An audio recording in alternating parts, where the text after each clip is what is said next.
ಈಶಾನ್ಯ ರಾಜ್ಯಗಳಿಗೆ ಬೇರೆ ದಾರಿ ಇಲ್ಲ, ನಮ್ಮ ಬಳಿಯೇ ಬರಬೇಕು. ಭಾರತದ ವಿರುದ್ಧ ಚೀನಾ ಅಧ್ಯಕ್ಷರ ಎದುರು ಹೇಳಿಕೆ ನೀಡಿದ್ದ ಯೂನಸ್, ಬಾಂಗ್ಲಾವನ್ನೇ ಒಡೆದು ದಾರಿ ಮಾಡ್ಕೋತೀವಿ ಎಂದ ಭಾರತ. ಮಾಜಿ ಪ್ರಧಾನಿ ಶೇಖ್ ಹಸೀನಾಳನ್ನು ಓಡಿಸಿ ಸದ್ಯ ಬಾಂಗ್ಲಾದೇಶದ ನೂತನ ಪ್ರಧಾನಿಯಾಗಿರುವ ಯೂನಸ್ ಚೀನಾ ಅಧ್ಯಕ್ಷ ಕ್ಸಿ ಜಿನ್ಪಿಂಗ್ ಅವರನ್ನು ಭೇಟಿಯಾಗಿ ಮಾತುಕತೆ ನಡೆಸಿದ್ದರು. ಈ ವೇಳೆ ಭಾರತದ ವಿರುದ್ಧವಾಗಿ ಅವರು ಚೀನಾ ಅಧ್ಯಕ್ಷರ ಬಳಿ ಮಾತನಾಡಿದ್ದರು. ಭಾರತಕ್ಕೆ ಸೇರಿದ 7 ನದಿಗಳಿಗೆ ಯಾವುದೇ ಮಾರ್ಗವಿಲ್ಲ. ಹಾಗಾಗಿ ಭಾರತ ಚೀನಾ ಮತ್ತು ಬಾಂಗ್ಲಾ ಮೇಲೆ ಅವಲಂಬಿತವಾಗಿದೆ. ಚೀನಾ ಈ ಭಾಗದಲ್ಲಿ ಆರ್ಥಿಕ ಚಟುವಟಿಕೆಗಳನ್ನು ವಿಸ್ತಾರ ಮಾಡಿಕೊಳ್ಳಲಿ ಎಂದಿದ್ದರು.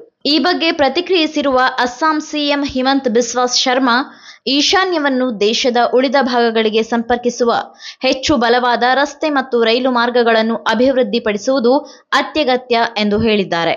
ಬಾಂಗ್ಲಾದೇಶದ ಮಧ್ಯಂತರ ಸರ್ಕಾರದ ಮೊಹಮ್ಮದ್ ಯೂನಿಸ್ ಸಪ್ತ ಸಹೋದರಿ ರಾಜ್ಯಗಳನ್ನು ಭೂಪ್ರದೇಶದಿಂದ ಆವೃತವಾಗಿದೆ ಮತ್ತು ಬಾಂಗ್ಲಾದೇಶ ಸಾಗರ ಪ್ರವೇಶದ ರಕ್ಷಕ ಎಂದು ಹೇಳಿರುವುದು ಅತ್ಯಂತ ಆಕ್ರಮಣಕಾರಿಯಾಗಿದೆ ಎಂದು ಹೇಳಿದ್ದಾರೆ. ಅಲ್ಲದೆ ಯೂನಿಸ್ ಅವರ ಇಂಥ ಪ್ರಚೋದನಾಕಾರಿ ಹೇಳಿಕೆಯನ್ನು ನಾವು ಕಡೆಗಣಿಸಬಾರದು, ಏಕೆಂದರೆ ಅವು ಆಳವಾದ ಕಾರ್ಯತಂತ್ರ ಪರಿಗಣನೆಗಳು ಮತ್ತು ದೀರ್ಘಕಾಲದ ಕಾರ್ಯಸೂಚಿಗಳನ್ನು ಪ್ರತಿಬಿಂಬಿಸುತ್ತದೆ ಎಂದು ಅಸ್ಸಾಂ ಸಿಎಂ ಹಿಮಂತ ಬಿಸ್ವಾ ಶರ್ಮಾ ಹೇಳಿದ್ದಾರೆ.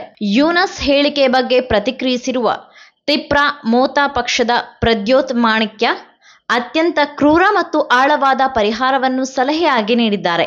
ಈಶಾನ್ಯ ಭಾಗದಲ್ಲಿ ಸಾಗರ ರಕ್ಷಕ ಪ್ರದೇಶ ತಾನೇ.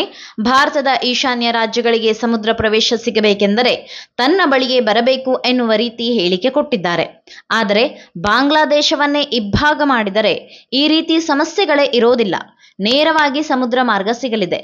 ಸಮುದ್ರ ಪ್ರವೇಶಕ್ಕಾಗಿ ಹೆಚ್ಚಿನ ದುಬಾರಿ ಇಂಜಿನಿಯರಿಂಗ್ ಐಡಿಯಾಗಳು ಅಗತ್ಯವಿರುವುದಿಲ್ಲ ಎಂದು ಹೇಳುವ ಮೂಲಕ ಬಾಂಗ್ಲಾಗೆ ತಿವಿದಿದ್ದಾರೆ. ಯೂನಸ್ ಏನೆಂದು ಹೇಳಿಕೆ ನೀಡಿದ್ದರು?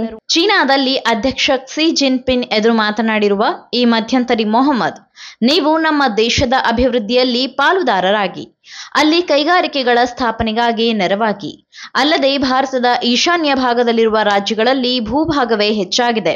ಅವುಗಳು ನೇರ ಸಮುದ್ರ ಮಾರ್ಗವನ್ನು ಹೊಂದಿಲ್ಲದಿರುವುದು ಚೀನಾ ಹಾಗೂ ಬಾಂಗ್ಲಾದೇಶಗಳ ಮೇಲೆ ಅವಲಂಬನೆಯಾಗಿದೆ.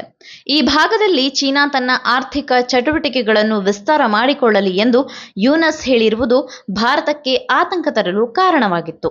ಅಲ್ಲದೆ ಚೀನಾ ದೇಶದ ಬಳಿ ಬಾಂಗ್ಲಾದ ಅಭಿವೃದ್ಧಿಗಾಗಿ ಅಂಗಲಾಚಿಕೊಳ್ಳುವ ಮೂಲಕ ಭಾರತವನ್ನು ಟೀಕಿಸುವ ಕೆಲಸ ಮಾಡಿರುವ ಯೂನಸ್, ಭಾರತದ ಗಡಿಗೆ ಹೊಂದಿಕೊಂಡಿರುವ ತೀಸ್ತಾ ನದಿಯ ಸಂರಕ್ಷಣಾ ಯೋಜನೆಯಲ್ಲಿ ಹೂಡಿಕೆ ಮಾಡುವಂತೆ ಚೀನಾ ಸರ್ಕಾರಕ್ಕೆ ಆಹ್ವಾನ ನೀಡಿದ್ದಾರೆ.